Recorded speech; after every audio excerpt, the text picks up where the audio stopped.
2020년 성탄절 예배를 하나님께 드리시겠습니다. 다 함께 묵도하시겠습니다. 지극히 높은 곳에서는 하나님께 영광이요, 땅에서는 하나님이 기뻐하신 사람들 중에 평화로다. 내 눈이 주의 구원을 보았사오니 이는 만민 앞에 예비하신 것이요, 이방을 비추는 빛이요, 주의 백성 이스라엘의 영광이니이다. 2000년 전 멀고 먼 땅 베들레헴에서 주님께서 탄생하실 때에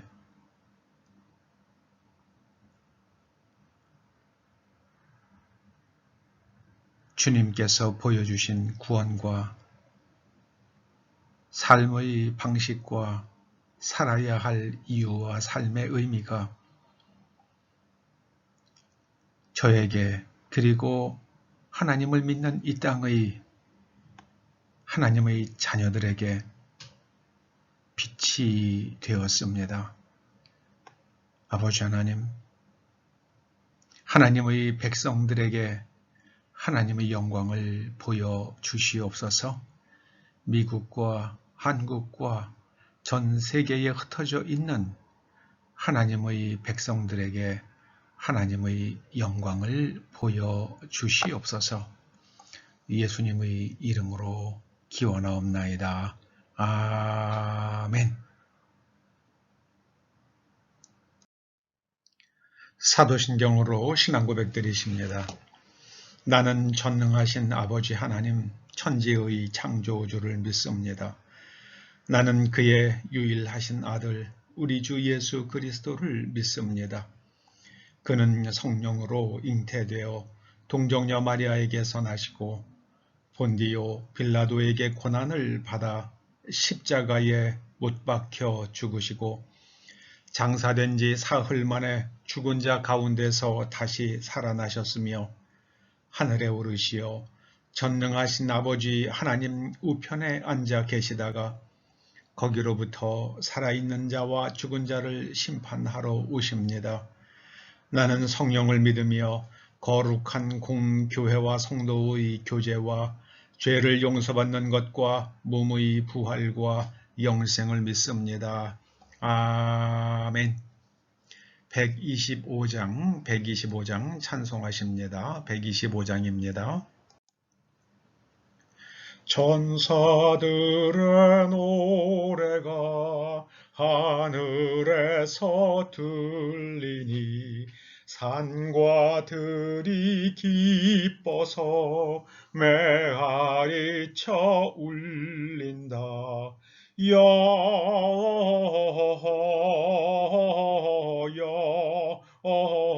영광을 높이 계신 주께 영광을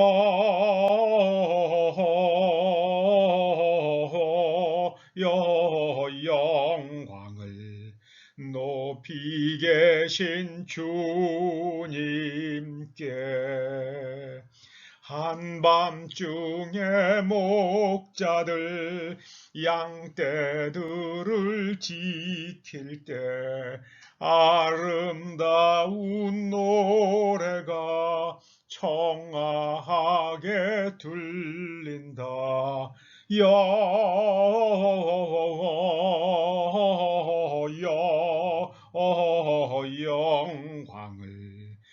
높이 계신 주께 영광을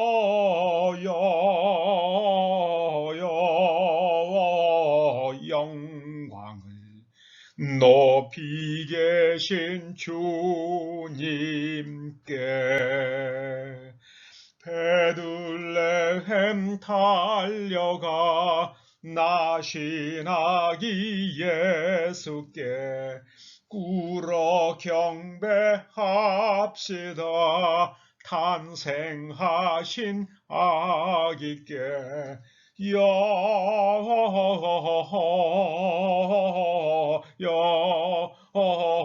영광을 높이 계신 주께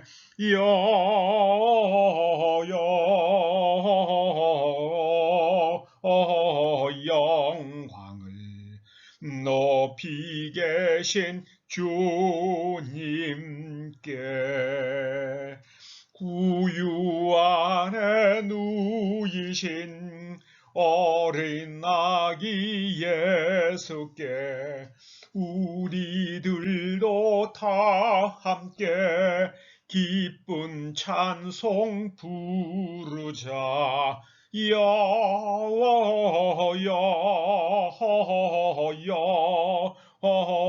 영광을, 높이 계신 주께 영광을,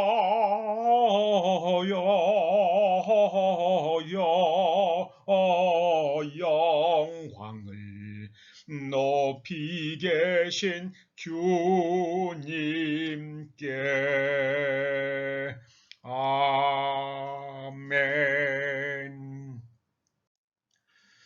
2020년 성탄절에 하나님께서 우리들에게 주시는 말씀은 마태복음 1장 18절에서 25절입니다. 마태복음 1장 18절에서 25절 말씀을 우리가 함께 봉독하십니다.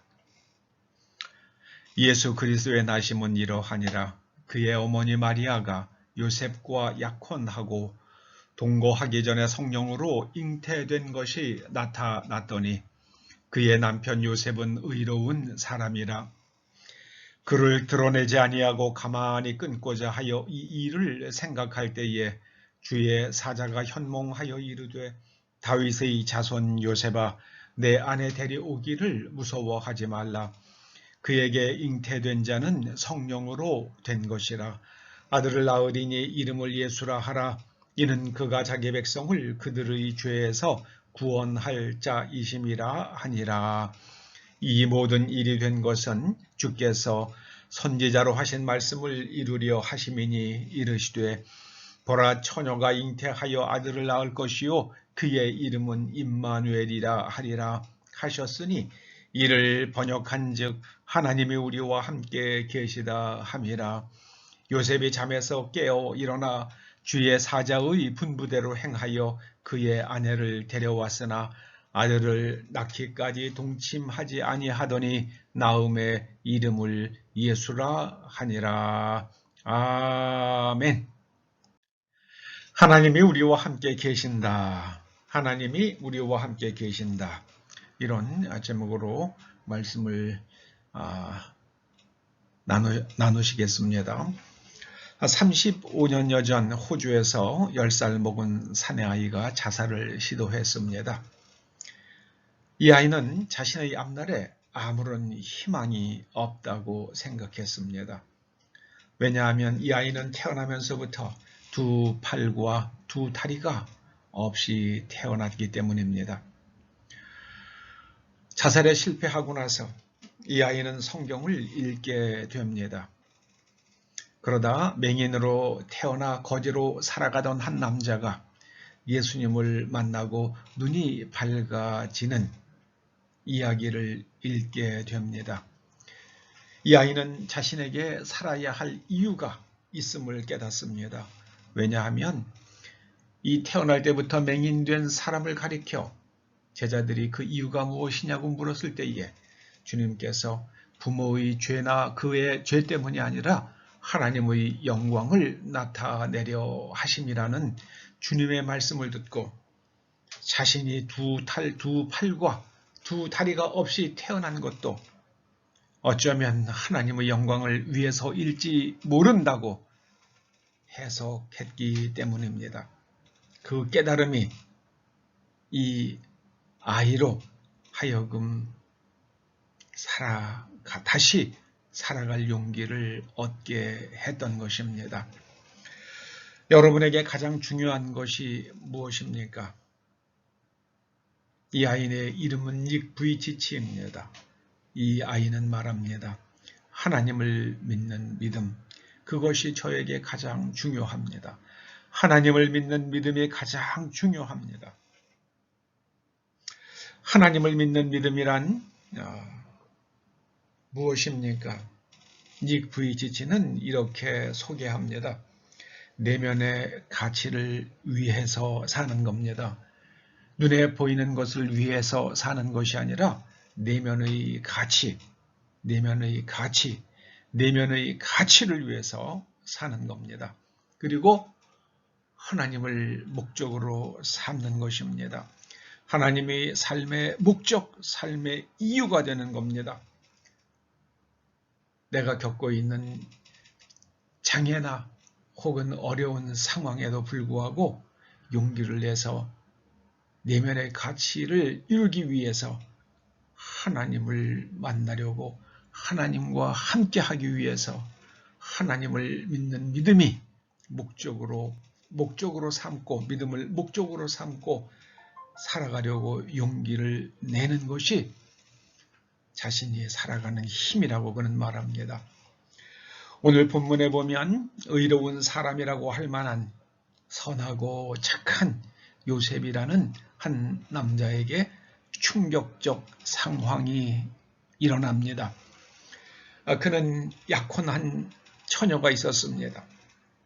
그런데 어느 날 그 처녀가 임신했다는 소문이, 아이를 가졌다는 소문이 요셉의 귀에 들려왔습니다. 만약에 자신이 그 약혼녀의 복중에 있는 아기가 자신의 씨가 아니라고 말하는 순간 이 약혼녀는 사람들에 의해서 끌려나가 돌에 맞아 죽을지도 모릅니다. 이 착한 요셉은 자신은 그 여자를 용납하기는 어렵지만 그 여인이 죽는 것도 원하지 않았기에 조용히 파혼을 하려고 마음을 먹고 있었습니다. 그러던 어느 날 그가 꿈을 꾸게 되는데 그 꿈속에서 하나님의 천사가 나타나서 이렇게 말합니다. 다윗의 자손 요셉아, 내 아내 마리아 데려오기를 무서워하지 말라. 그에게 잉태된 자는 성령으로 된 것이라. 아들을 낳으리니 이름을 예수라 하라. 이는 그가 자기 백성을 그들의 죄에서 구원할 자이심이라. 여러분, 이것은 보통 사람들로서는 믿기 어려운 이야기입니다.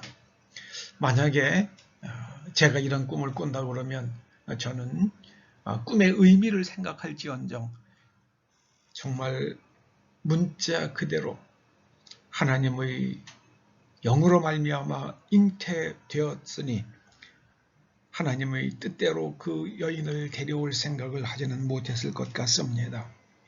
그런데 의로운 요셉은 꿈속에서 들은 천사의 음성을 그대로 믿습니다. 이 믿음이 중요합니다. 하나님의 말씀을 믿어야 합니다.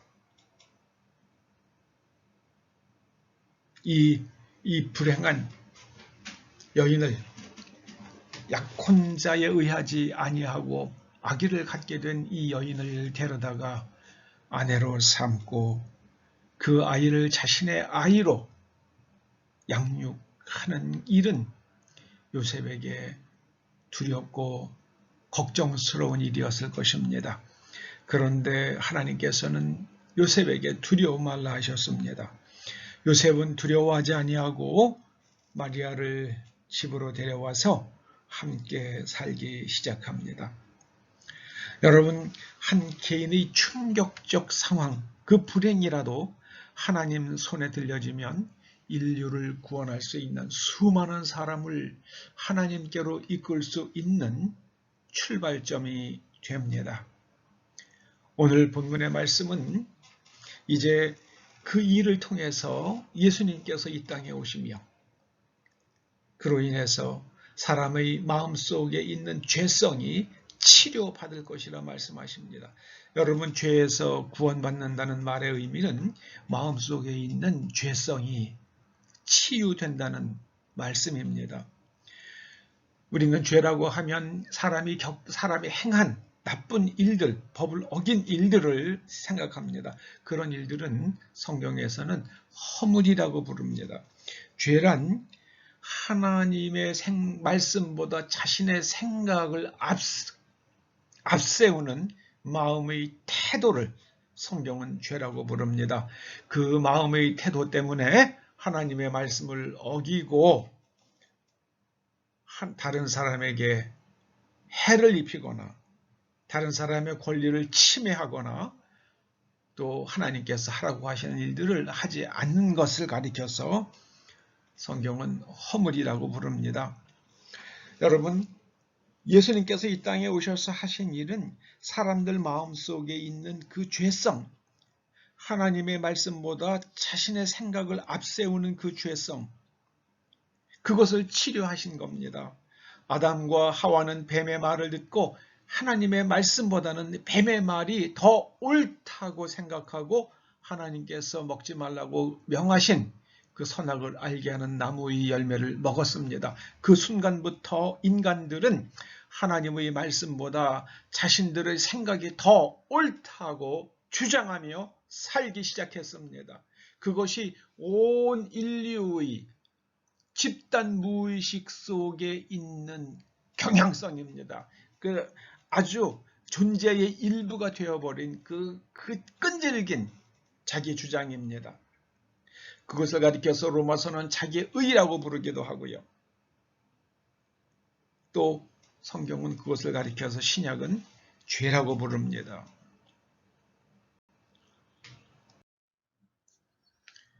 개인의 불행이 하나님의 손에 들려지면 인류 구원의 출발점이 됩니다.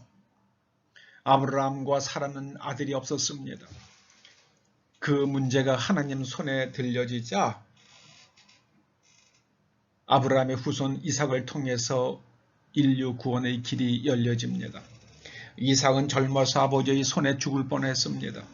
그런데 그 사건을 통해서 믿음이 무엇인지 하나님께서 함께 계시며 하나님께서 예비하신다는 그 믿음이 온 인류를 하나님께로 이끌고 있습니다. 야곱은 형의 손에 죽을 뻔했습니다. 그런데 그는 형의 칼을 피해서 밧단 아람으로 도망가던 중에 꿈속에서 하나님의 음성을 듣습니다. 내가 너와 함께 있어 내가 어디로 가든지 너를 지키며 너를 이끌어 이 땅으로 돌아오게 할지라 내가 네게 허락한 것을 다 이루기까지 너를 떠나지 아니하리라. 이 말씀을 믿고 야곱은 밧단 아람으로 가서 20년간 살게 됩니다. 하나님께서 우리와 함께 하십니다. 예수님의 제자들은 주님께서 승천하시기 전에 마지막 남겨주신 말씀을 믿었습니다. 볼지어다 내가 세상 끝날까지 너희와 항상 함께 있으리라. 이 말씀을 믿고 예수님의 제자들은 땅끝까지 복음을 전했습니다. 왜냐하면 주님께서 그들과 함께 계시리라는 그 약속의 말씀을 믿었기 때문입니다. 사도 바울이 고린도에서 복음을 전할 때에 그는 외롭고 두려웠습니다. 그때 주의 사자가 사도 바울에게 말씀합니다. 내가 너와 함께 있음에 아무 사람도 너를 대적하여 해롭게 할 자가 없을 것이다. 이 말씀을 믿고 사도 바울은 고린도에서 열심히 복음을 전했습니다. 또 사도 바울은 로마로 압송되던 중에 이제 풍랑을 만나 사도 바울이 끌려가던 그 배에 타고 있던 배가 풍랑을 만나 이제 모두가 목숨을 잃을 위기에 처해 있었습니다. 그때 하나님의 사자가 바울에게 나타나 말씀하십니다.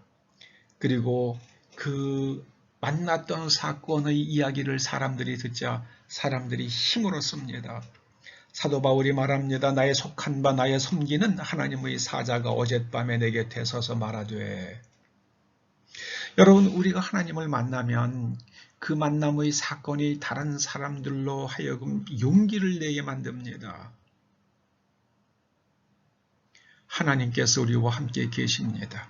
지금 코로나가 창궐하고 경제가 어렵고 또 한치 앞을 내다볼 수 없는 일들이 미국에서 일어나고 있지만 하나님께서 우리와 함께 계심을 믿고 우리는 닉 브이치처럼 내면의 가치를 위해서 그리고 또 하나님을 우리의 삶의 목적으로 삼고 용기를 내서 앞으로 나아가야만 합니다.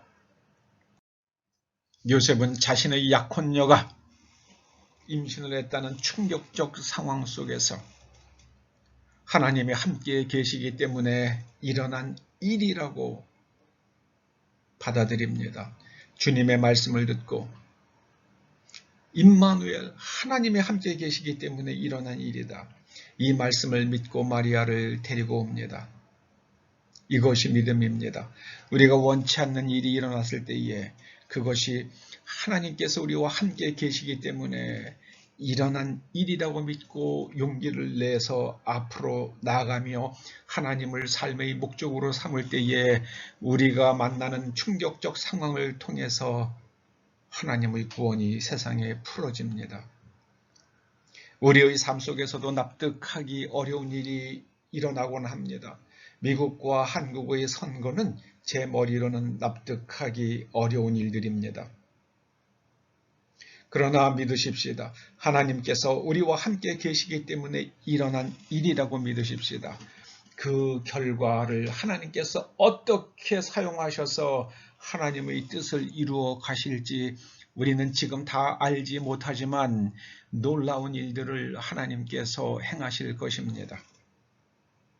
우리의 개인적 삶에서도 그렇습니다. 우리가 충격적인 일들을 겪을 때에 우리는 하나님께서 계시기 때문에 일어난 일이라는 것을 믿고 하나님께 나아가는 저와 여러분 될 수 있기를 주님의 이름으로 축원합니다. 기도하십시다. 주님 감사합니다. 이번 성탄절 이제 임마누엘 되신 예수 그리스도께서 오셔서 하나님이 우리와 함께 계심을 다시 한번 깨우쳐 주시오니 이제 우리가 그 믿음으로 세상을 이기며 살게 하여 주시옵소서. 한국에서 일어나고 있는 그 모든 납득하기 어려운 일들조차도 하나님께서 행하시는 것임을 믿기에 두려움 없이 하나님을 삶의 목적으로 삼고 앞으로 전진할 수 있도록 우리 각 사람의 마음속에 기름 부어 주시옵소서. 예수님의 이름으로 기도드립니다. 아멘. 예, 광고 드립니다. 이제 코로나가 우리나라에서는 쉽게 끝날 것 같지 않습니다. 지금 전문가들의 전하는 바에 따르면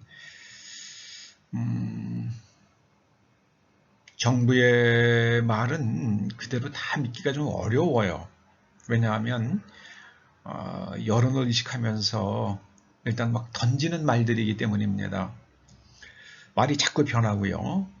그러니까 내년 여름까지는 우리는 백신을 맞기 어려울 겁니다. 그리고 중국산 백신을 들여오자는 말이 나오지 않을까 그렇게 생각이 됩니다. 얼마 전에 중국의 외교부장이 한국을 다녀갔죠. 특별히 이슈도 없었습니다.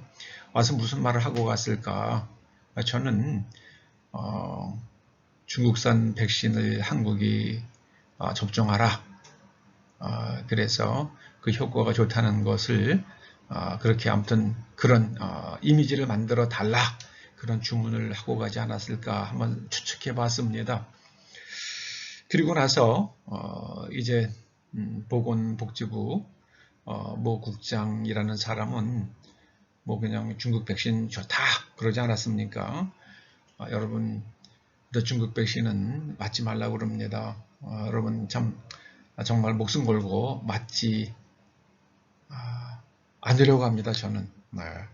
하여튼 여러분 지혜롭게 잘 선택하셔서 여러분의 건강과 가족의 건강을 잘 보존하시기를 바랍니다. 우리 115장 찬송하시겠습니다. 115장입니다. 기쁘다 구주 오셨네. 만백성 맞으라 온 교회여 다 일어나 다 찬양하여라 다 찬양하여라 다 찬양하여라. 4절입니다. 은혜와 진리 되신 주 다 주관하시니 만국 백성 구주 앞에 다 경배하여라 다 경배하여라 다 경배하여라.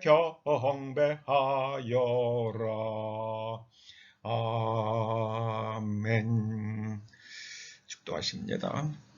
이제는 우리 주 예수 그리스도의 은혜와 하나님 아버지의 그 크신 사랑과 성령님의 감화, 감동, 인도하시고 교통하심이 우리가 아무리 뜻밖의 상황을 겪을지라도 하나님께서 우리와 함께 계심을 믿고 하나님을 우리의 삶의 목적으로 삼고 하나님께서 그 일을 통하여 영광을 나타내실 것을 믿고 흔들리지 않는 믿음으로 살기를 소원하며 돌아가는 초대 성도들과 이 교회와 이 민족 위에 이제로부터 영원토록 함께 하시옵기를 간절히 축원하옵나이다.